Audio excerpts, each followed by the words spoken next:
Hello and welcome to another marvelous video. We're continuing our journey with dragons, and the mythical creature of the day is Caraxes. Caraxes is undoubtedly the most beloved of the 9 dragons who, more or less, made an appearance in Season 1 of House of the Dragon, not because of his distinctive snake-like appearance, which explains why he is known as Caraxes the Bloodworm, but maybe because of his mount Daemon Targaryen. Caraxes was one of the most seasoned and substantial dragons in Fire and Blood's Dance of the Dragons. But exactly how powerful is he? You better stick with us till the end to know more about it.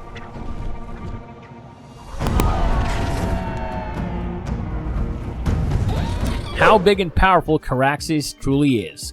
In the year 72 AC, Prince Aemon Targaryen became the person to claim Caraxes. He was a relatively young dragon at the time, but the Dragon Keeper said he was the most fearsome and aggressive of all the young dragons. Aemon used Caraxes, who he had known for a long time, in the 83 AC conflict with the Dornish. Caraxes had more than one rider, just like most of the other dragons in the series, as Prince Aemon finally passed away after being hit by a crossbow shot. Caraxes is reported to have continued eating goats for a long time after the death of Prince Aemon.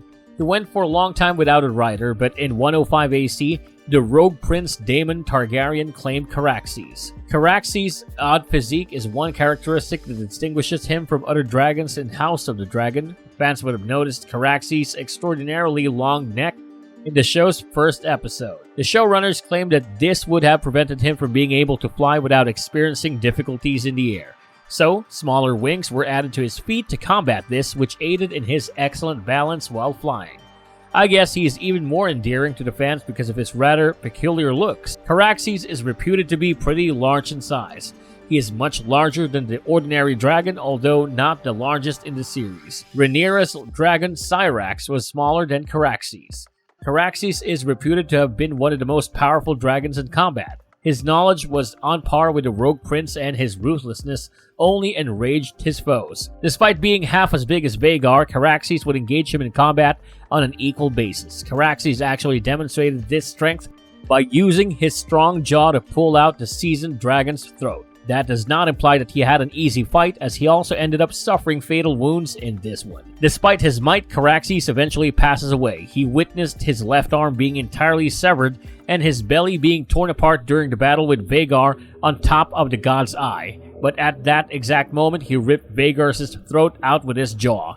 Vhagar and Caraxes both ended up plunging into the God's Eye, but Caraxes survived the fall while Vhagar did not. Despite losing a climb and suffering severe wounds, the dragon was able to pull itself up onto sand.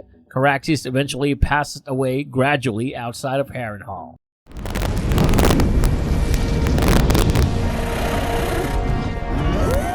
Post verdict. Caraxes' tenacity and courage are unquestionable, even though he is never depicted as being the biggest or strongest.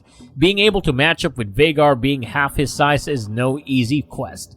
Considering his rider is the show's most popular character, I believe fans will fall in love with him even more after watching a lot of him in the upcoming seasons of House of the Dragon. What do you guys think? Let us know in the comments below, and if you enjoyed this video, then click on that like and share button, and I'll see you on the next video.